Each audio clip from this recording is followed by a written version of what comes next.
Webbed neck is a character. Webbed neck मतलब पक्षी का पांव जो होता है ना, पैर होता है, उस तरह का जब क्रोमोसोम में वो आ जाए तो उसको क्या बोलते हैं। तो ऑप्शन देखते हैं। डाउन सिंड्रोम है। डाउन सिंड्रोम में क्या होता है कि 21वां पेयर जो होता है, 21st पेयर में एक ऐड हो जाता है। एक ऐड हो जाने के कारण 1 ऐड हो जाएगा। इसके कारण मेंटल डिसऑर्डर देखने को मिल जाता है, मेंटल प्रॉब्लम देखने को मिल जाता है। फिर आ जाता है टर्नर सिंड्रोम्स। टर्नर सिंड्रोम्स में क्या होता है कि एक सेक्स का जो पेयर होता है, ये जो हमारा पेयर होता है, इसमें एक गायब हो जाएगा। इसमें एक गायब हो जाता है, ये गायब हो जाता है। गायब हो जाने के कारण क्या होता है ना कि इसमें ओवरी जो होती है और रुडिमेंट्री हो जाती है। इसमें क्या होता है,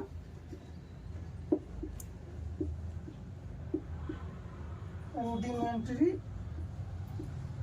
ओवरी, जिसे स्टेरिलिटी भी बोलते हैं। इसमें बांझपन टाइप का इसमें प्रॉपर्टी आ जाता है। और आगे देखते हैं क्लीन फिल्टर सिंड्रोम। तो क्लीन फिल्टर सिंड्रोम में क्या होता है कि एक सेक्स जो होता है, इसमें एक एक्स्ट्रा वाई आ जाता है। इसमें जैसे ही एक वाई करेक्टर और इसमें ऐड हो जाएगा, इसमें एक वाई करेक्टर आ जाता है, एक्स्ट्रा आ जाता है वाई करेक्टर।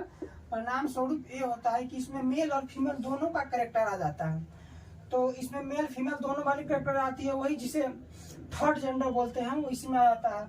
और क्राई डू चैट सिंड्रोम क्या होता है ना, क्राई डू चैट सिंड्रोम में आपका जो ये बनता है ना, डीएनए वाला स्ट्रक्चर जो बनता है इस तरह का, इसमें 5th पेयर जो होता है वो 5th पेयर डिलीट हो जाता है। तो 5th पेयर डिलीट हो जाने के कारण इसमें क्या होता है ना कि रोने पर बच्चा जब रोएगा तो उसमें मतलब बच्चा की रोने जैसा आवाज आएगा। जैसे ही बच्चा रोएगा उसमें, तो मतलब इसमें बच्चा वाला आवाज आ जाएगा। इसमें 5th पेयर जो होता है, 5वां पेयर, 5th पेयर डिलीट हो जाएगा। 5th पेयर डिलीट हो जाने के कारण बच्चा की रोने जैसा आवाज आता है, इसको क्राई डू चैट सिंड्रोम कहते हैं। इस क्वेश्चन में कह रहा था कि वेब्ड नेक, तो वेब्ड नेक वाला जो प्रॉपर्टी होता है वो टर्नर सिंड्रोम में आता है। टर्नर सिंड्रोम में क्या हम बोल से पहले बताए हैं कि टर्नर सिंड्रोम में एक एक्स गायब हो जाता है, एक गायब हो जाता है, उसमें उसको टर्नर सिंड्रोम बोलते हैं। उसमें वेब्ड नेक टाइप का कैरेक्टर आ जाता है। नेक्स्ट क्वेश्चन की तरफ बढ़ते हैं। तो कह रहा है कि इनमें से कौन सा जो है जेनेटिकली मॉडिफाइड है। तो पहला है कैरोट।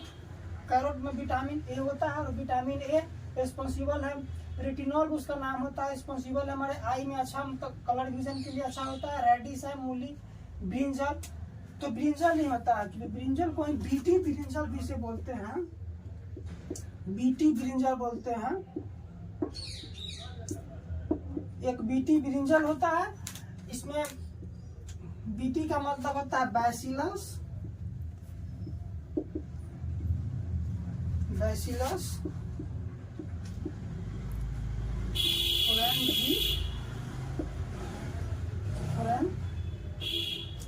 बैसिलस थोरेंजिएसिस होता है। बैसिलस थोरेंजिएसिस, बीटी का मतलब होता है बैसिलस थोरेंजिएसिस। इसमें क्या होता है, इसको जेनेटिकली मॉडिफाइड क्रॉप्स के अंतर्गत ये दोनों आते हैं। इसमें एक और होता है, एक बीटी ब्रिंजल होता है और एक बीटी कॉटन का नाम आप लोगों ने सुना होगा, बीटी कॉटन होता है। तो कहीं भी पूछे कि जेनेटिकली मॉडिफाइड कौन सा है, बीटी कॉटन और एक बीटी ब्रिंजल। तो इसमें ब्रिंजल ऑप्शन में है। इसमें होता क्या है ना कि बीटी जो होता है, इसको जेनेटिकली मॉडिफाइड करके इसको पेस्टी रेसिस्टेंट बना दिया जाता है। मतलब किसी प्रकार का पेस्टिसाइड का इफेक्ट नहीं होगा उसमें, जेनेटिकली मॉडिफाइड करके उसको पेस्टी रेसिस्टेंट बना दिया जाता है। नेक्स्ट क्वेश्चन की तरफ बढ़ते हैं। ट्रांसक्रिप्शन मीन्स, तो इजी क्वेश्चन है कि ट्रांसक्रिप्शन किसमें होता है। तो ट्रांसक्रिप्शन एक होता है और एक होता है ट्रांसलेशन। एक होता है ट्रांसक्रिप्शन और एक होता है ट्रांसलेशन। तो इसमें ऐसे याद करते हैं कि हमारा डीएनए से बनता है आरएनए और आरएनए से बनता है प्रोटीन।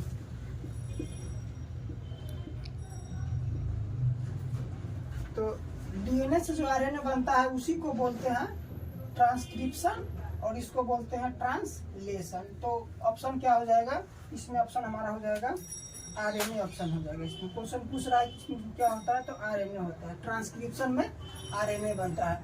और डीएनए में एक कंसेप्ट होता है कि डीएनए में डबल हेलिकल स्ट्रक्चर होता है। तो डीएनए का double helical structure double helical कहने का मतलब इस टाइप का होता है कि डबल हेलिकल स्ट्रक्चर इसमें यहाँ से ऐसे निकलेगा, यहाँ से फिर से एक ऐसे ऐसे, इसमें डबल हेलिकल स्ट्रक्चर इसमें हो जाता है और इसमें एक ए होता है, एक टी होता है, और एक में जी होता है, और एक में एक और इसमें आ जाता है, इसमें यूरासिल को होता है, यूरासिल आ जाता है इसमें आरएनए वाले में, और यूरासिल को इसमें ए से रिप्लेस कर दिया जाता है डीएनए में। नेक्स्ट क्वेश्चन की तरफ बढ़ते हैं। The term gene is coined by, इसमें कंफ्यूज नहीं करना है कि जेनेटिक्स के फादर अगर पूछे तो ग्रेगर मेंडल को बोला जाता है। उन्हें पी प्लांट पे उन्होंने एक्सपेरिमेंट किया था। जेनेटिक्स के father Gregor John Mendel, P plant पे उन्होंने अपना एक्सपेरिमेंट किया था। और इस क्वेश्चन में कह रहा है कि क्वाइंड, ए वर्ड दिया, क्वाइंड कौन किया है, तो W.L. जोहानसन जो थे इस वर्ड को क्वाइंड किए थे। मेंडल होगा जेनेटिक्स के फादर बोले जाते हैं। डेब्रीज को बोला जाता है म्यूटेशन, इन्होंने म्यूटेशन का सिद्धांत दिया था डेब्रीज ने। ह्यूगो डेब्रीज इनका पूरा नाम है। म्यूटेशन का सिद्धांत इन्होंने दिया था। म्यूटेशन का मतलब होता है sudden change in gene, gene में आपका सडन चेंज जो आ जाता है, sudden change in genetic character, sudden change in genetic character को म्यूटेशन बोलते हैं। म्यूटेशन का बहुत सारा कारण होता है। जैसे कैंसर के पेशेंट में मतलब जब उनको कीमोथेरेपी चल रहा होता है तो एक्सेस अमाउंट में हो जाने से वहाँ पे सडन चेंज आ जाता है, वहाँ पे मतलब म्यूटेशन टाइप का उसमें आ जाता है। एक और होता है कि फिजियोलॉजी हेरिडेटरी, ये जो मॉर्गन साहब देख रहे हैं आप, TH मॉर्गन है, इन्होंने एक बुक दिया था, TH मॉर्गन ने एक बुक दिया था फिजियोलॉजी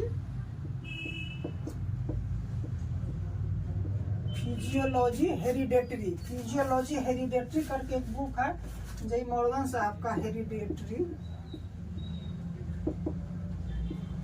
ये मॉर्गन साहब का बुक है फिजियोलॉजी हेरिडेटरी। नेक्स्ट क्वेश्चन की तरफ बढ़ते हैं।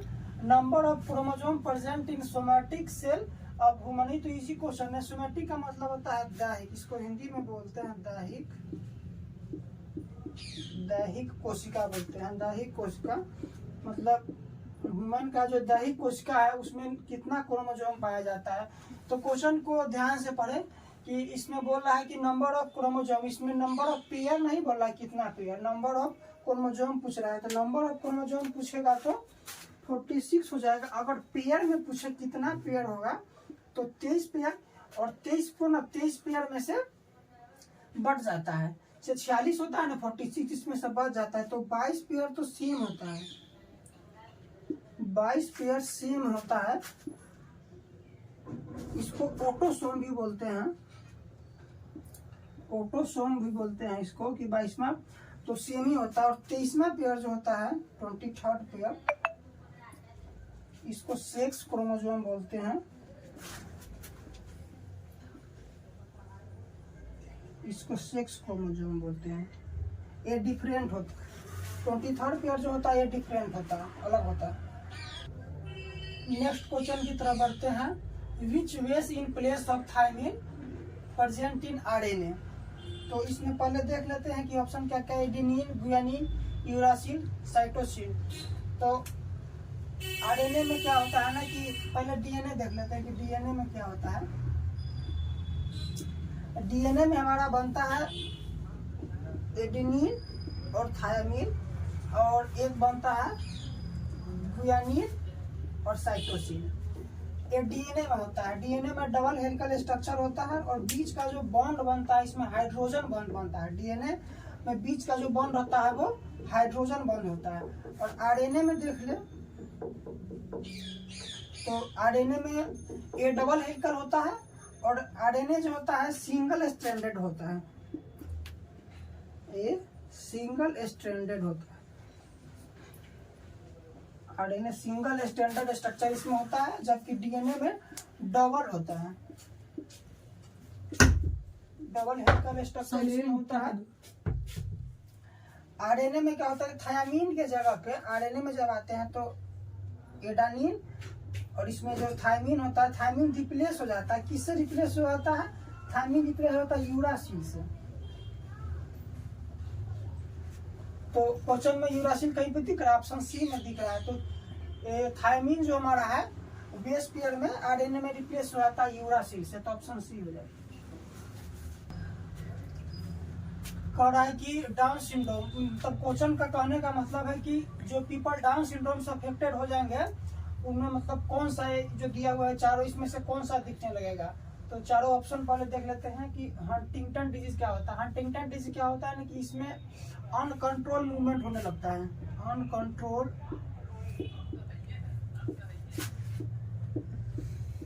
अनकंट्रोल मूवमेंट हो जाएगा।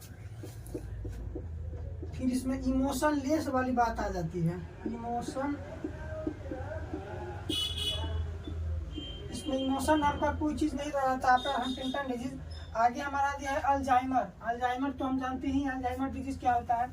और फिर आगे दिया है कि मेनिंजाइटिस में क्या होता है कि मेनिंजाइटिस डिजीज में होता है कि हमारा ब्रेन और स्पाइनल कॉर्ड का जो लेयर होता है, ब्रेन और स्पाइनल कॉर्ड का जो लेयर होता है वो सूज जाता है, उसमें स्वेलिंग आ जाता है, तो उसको मेनिंजाइटिस बोलते हैं। और एक बैक्टीरियल डिजीज होता है, क्या होता है कि brain and spinal cord, brain और स्पाइनल कॉर्ड का जो आउटर लेयर कवरिंग होता है उसमें स्वेलिंग आ जाता है। उसमें क्या होता है? आउटर लेयर कवरिंग में, आउटर लेयर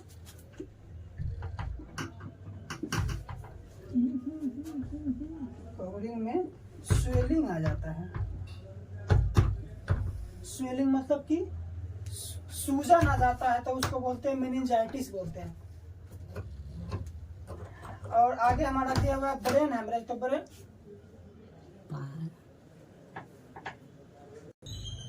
तो इसमें आंसर क्या हो जाएगा? अल्जाइमर हो जाएगा। अल्जाइमर क्या होता है कि इसमें भी याददाश्त जाने लगती है, तो उसको अल्जाइमर बोलते हैं। तो यही होता है, डाउन सिंड्रोम के बाद जो हमारा अल्जाइमर नामक रोग हो जाता है, अल्जाइमर नामक बीमारी होने लगता है। ब्रेन हेमरेज तो हम लोग जानते ही हैं। ब्रेन हेमरेज में क्या होता है कि उसमें जब हार्ट को प्रॉपर रूप से आपको नहीं मिल पाता है, ब्लड का सप्लाई नहीं मिल पाता, तो उसमें ब्रेन हेमरेज वाली बात आ जाती है। इसमें हम लोगों ने मेनिंजाइटिस के बारे में अच्छे से देखा। मेनिंजाइटिस में इसका और भी कारण है, जैसे कैंसर के बाद हो जाएगा, या फिर इंजरी आ गया, या कुछ सर्टेन ड्रग्स है, कुछ ऐसे ड्रग्स है जो लेने के बाद मेनिंजाइटिस वाली प्रॉब्लम आ जाती है। नेक्स्ट क्वेश्चन कर रहा है क्या कि डीएनए शोज हाइपरक्रोमिसिटी ऑन। हाइपर मतलब ज्यादा होता है, बहुत ज्यादा। जैसे हम लोग हाइपरटेंशन देखते हैं, तो हाइपरटेंशन में क्या होता है कि मतलब ब्लड सर्कुलेशन बहुत ज्यादा हो जाता है। वैसे ही हाइपरक्रोमिसिटी मतलब अति शोषण कब होगा? डीएनए को क्या कहते हैं? डीएनए के साथ आप हीटिंग करेंगे ना, डीएनए को जब आप हीट करेंगे, डीएनए को जब हीट किया जाएगा तो हाइपरक्रोमिसिटी शोज करता है। और एक फिजिक्स में पढ़ना पड़ता है कि हीट वाला नियम क्या होता है, तो उसमें फिजिक्स की बात है, उसमें उसको एस से डिनोट करते हैं, I/RT निकल जाता है। फिर उसमें कूलिंग्स, न्यूटन का कूलिंग्स लॉ आता है। न्यूटन का कूलिंग्स लॉ कहता है कि जो मतलब मैटर, जो पदार्थ जितना जल्दी गर्म होता है उतना जल्दी ठंडा होता है। यही है कि जब टेम्परेचर डाउन होना होगा 100 डिग्री से 90 डिग्री आने में जितना टाइम लगेगा, उससे ज्यादा टाइम लगता है 90 डिग्री से 80 डिग्री आने में। ये कूलिंग्स लॉ में कहा था। क्रिस्टलाइजिंग होता है, क्रिस्टल फॉर्म में बन जाता है। जब किसी भी लिक्विड को जब क्रिस्टल बनाते हैं तो सबसे प्योर फॉर्म उसका क्रिस्टल बनाता है। रेप्लिकेट होता है, रेप्लिकेट में क्या होता है? ओवरलैपिंग हो जाता है। जेनेटिक्स में रेप्लिकेशन का मतलब होता है कि एक जीन का पेयर जो होता है दूसरों को रेप्लिकेट कर जाए, उस प्रोसेस को रेप्लिकेशन कहते हैं। नेक्स्ट क्वेश्चन की तरफ बढ़ते हैं कि हाइड्रोफिलिक नेचर ऑफ डीएनए की होता है। डीएनए का नेचर जो होता है हाइड्रोफिलिक होता है। हाइड्रोफिलिक कहने का मतलब होता है, हाइड्रो का मतलब तो सब जानते हैं कि वाटर होता है, और फिलिक का मतलब होता है लविंग। ये सब चक्कर में नहीं पड़ना है, करियर बनाना है। लविंग होता है। तो वाटर लविंग नेचर जो डीएनए का होता है वो किसके कारण होता है? तो पहले इसका आंसर देख लेते हैं। आंसर इसका होता है फॉस्फेट ग्रुप। फॉस्फेट ग्रुप का मतलब हुआ PO4-। तो यहाँ पे निगेटिव चार्ज देख रहे हैं। और हाइड्रोफिलिक नेचर मतलब H2O हुआ, वाटर को H2O करते हैं, और वाटर जो टूटता है H+ और OH माइनस आयंस में वाटर टूट जाता है। तो यहाँ पे देख रहे हैं कि इसका निगेटिव चार्ज इसके पॉजिटिव चार्ज दोनों को अट्रैक्ट कर लेता है। यही कारण है कि डीएनए जो होता है हाइड्रोफिलिक नेचर का होता है, मतलब वाटर लविंग होता है। आगे डीएनए के बारे में कुछ और देख लेते हैं। डीएनए डबल हेलिकल स्ट्रक्चर होता है। डीएनए में क्या होता है, डबल हेलिक्स स्ट्रक्चर इसका होता है। डबल हेलिक्स स्ट्रक्चर डीएनए का होता है। ये वाटसन और क्रिक के द्वारा दिया गया था। इसमें एडेनिन और थाइमिन के साथ एक बॉन्ड बनता है और दूसरा बॉन्ड बनता है गुयानिन और साइटोसिन के बीच में बनता है। और जैसे ही हम आरएनए में आते हैं तो आरएनए में जब आएंगे तो आरएनए यहाँ पे हो जाता है कि थाइमिन जो होता है आरएनए में हमारा थाइमिन जो होता है थाइमिन रिप्लेस कर जाता है। तो ए और यूरासिल हो जाता है। इसका यूरासिल था आरएनए में हमारा यूरासिल के साथ ये थाइमिन कन्वर्ट हो जाता है और जी और सी दोनों सेम रहता है। डाईऑक्सीराइबोज शुगर बोला है, जिसमें डाईऑक्सीराइबोज शुगर क्या होता है, शुगर और फॉस्फेट दोनों मिल करके शुगर और फॉस्फेट फोर्थ ऑप्शन में दिया हुआ डाईऑक्सीराइबोज। तो डीएनए का फुल फॉर्म में होता है डाईऑक्सीराइबोज। न्यूक्लिक एसिड इसका होता ही है। तो क्या कर रहा है कि डाईऑक्सी इसमें फॉस्फेट ग्रुप और sugar, phosphate group PO4 minus और शुगर ये दोनों मिल करके डीएनए का बैकबोन बनाता है। क्या बनाता है, ये दोनों मिलके बना देता है बैकबोन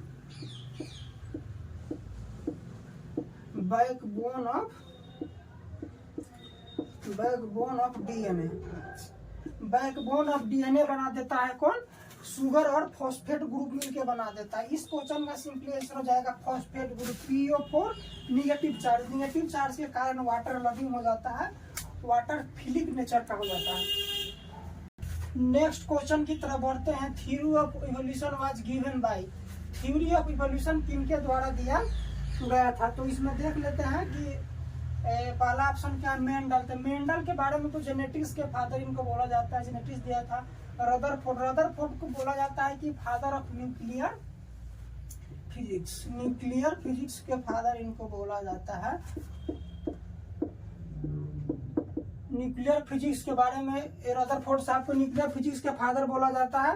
और प्रोटॉन एक टर्म है, इलेक्ट्रॉन प्रोटॉन न्यूट्रॉन जिसमें होता है। तो प्रोटॉन जो है, प्रोटॉन का खोज की बात जब आएगी तो वर्ड दिया गया था, तब दोनों डिफरेंस आ जाता है। तो प्रोटॉन को नाम जो दिए थे ये दिए थे प्रोटॉन नाम और रदरफोर्ड साहब दिए थे। और प्रोटॉन की बात डिस्कवरी की बात आएगी, प्रोटॉन की जब डिस्कवरी की बात आएगी तो यहाँ पे चेंज होता है। प्रोटॉन का डिस्कवरी के बारे में अगर दिया जाए तो गोल्डस्टीन आ जाते हैं यहाँ पे। गोल्डस्टीन साहब ने प्रोटीन कब डिस्कवर किया था। आगे आया है डार्विन में आता है कि डार्विन साहब नहीं दिए थे, थ्योरी ऑफ इवोल्यूशन दिया था। फोर्थ ऑप्शन हमारा कहता है कि हुक्स को बायोलॉजी जेनेटिक्स में कोई हुक्स का रोल नहीं है। फिजिक्स में पढ़ते हैं स्ट्रेस और स्ट्रेन के बीच में रिलेशन जो होता है उसको हुक्स लॉ द्वारा डिनोट करते हैं। स्ट्रेस और स्ट्रेन दो टर्म होता है फिजिक्स में, ये दोनों का जो रिलेशनशिप को शो करते हैं उसको बोलते हैं हुक्स लॉ बोलते हैं। इसमें क्या होता है कि अप्लाइड फोर्स का प्रोपोर्शनल हो जाता है, जितना फोर्स अप्लाई करते हो ना, इलास्टिक बॉडीज होता है, इलास्टिक एरिया का प्रोपोर्शनल हो जाता है अप्लाइड फोर्स। हुक्स लॉ कहता है, हुक्स लॉ का स्टेटमेंट है। डार्विन हो गया थ्योरी ऑफ इवोल्यूशन में, मेंडल जेनेटिक्स के फादर, रदरफोर्ड न्यूक्लियर फिजिक्स के फादर बोले जाते हैं। प्रोटॉन को क्वाइन किए हैं, शब्द प्रोटॉन को दिए हैं रदरफोर्ड दिए, ऐसे भी इनका फिजिक्स में बहुत योगदान है। और प्रोटॉन की जब बात खोज के आती है, डिस्कवरी की आ जाती है, तो वहां पे आते हैं गोल्डस्टीन आ जाते हैं। आगे बढ़ते हैं तो नेक्स्ट क्वेश्चन कर रहा है कि which of the following is hereditary disease. Hereditary disease मतलब वंशानुगत बीमारी, इसमें से कौन सा है।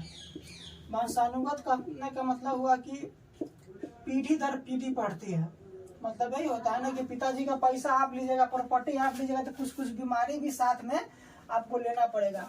तो ऑप्शन चेक कर लेते हैं। पहला ऑप्शन हमारा कैटारेक्ट, इसको मोतियाबिंद बोलते हैं। पहले तो यही क्वेश्चन पूछा जाता है कि कैटारेक्ट किस अंग से संबंधित बीमारी है। तो कैटारेक्ट आंख से संबंधित बीमारी है और आंख से संबंधित एक और बीमारी आता है, ये आई से रिलेटेड है। एक और आता है ग्लूकोमा, जिसको बोलते हैं।